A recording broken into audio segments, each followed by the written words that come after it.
हाय बच्चों, कैसे हैं आप सब। तो आज हम कर रहे हैं पॉलिटी का नेक्स्ट इंपॉर्टेंट टॉपिक जो है इलेक्शन कमीशन। इसमें से भी आपको एग्जाम्स में वेटेज रखता है 3 to 4 मार्क्स का। ठीक है, बहुत इंपॉर्टेंट है आपके कॉम्पिटेटिव एग्जाम के लिए ये टॉपिक भी।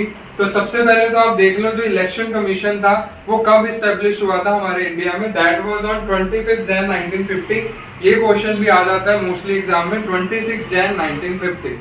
सेकेंड अगर बात करें कि कौन से पार्ट में आता है, ये आता है 15 part of the constitution, 15 part of the constitution. इसके बाद कौन से आर्टिकल रिलेट करते हैं, आर्टिकल रिलेट करते हैं 324 टू 329।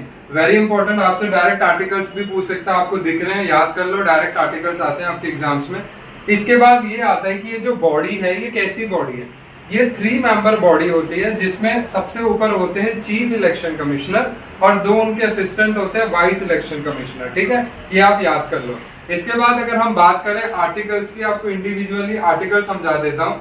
आपको ऐसे डायरेक्ट आर्टिकल्स पूछेगा, जैसे 324 जो आर्टिकल है ये क्या बोलता है कि इलेक्शन कमीशन का होना जरूरी है और यही है जो देश में इलेक्शन कंडक्ट करवाएगा। ठीक है, आर्टिकल 324 बोलता है। 325 आर्टिकल बात करता है कि अगर इलेक्शंस हो रहे हैं, इसमें किसी भी प्रकार का मतभेद या डिस्क्रिमिनेशन नहीं होना चाहिए, ना ही किसी को स्पेशल राइट्स बोल सकते हो, स्पेशल प्रिविलेज नहीं मिलना चाहिए। ठीक है, 326 बात करता है कि यहाँ पे यूनिवर्सल अडल्ट सफरेज के हिसाब से इलेक्शन होंगे, यानी कि 18 साल या उससे ऊपर के लोग ही वोट कर सकते हैं। ठीक है, उस वे में इलेक्शन होंगे।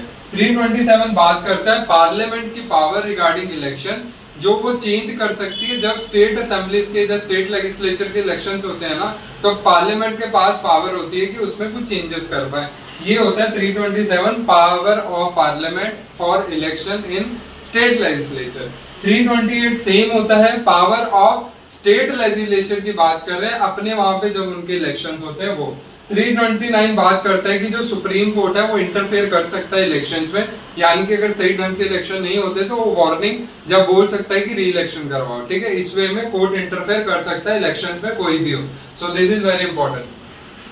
में आपको एक और क्वेश्चन इंपॉर्टेंट आ सकता है, जिसमें वो पूछ सकता है आपसे कि इलेक्शन कमीशन और स्टेट इलेक्शन कमीशन दोनों डिफरेंस होते हैं, तो ये किस किस के कंडक्ट करवाते हैं elections. Very important, mostly exams में पूछा जाता है।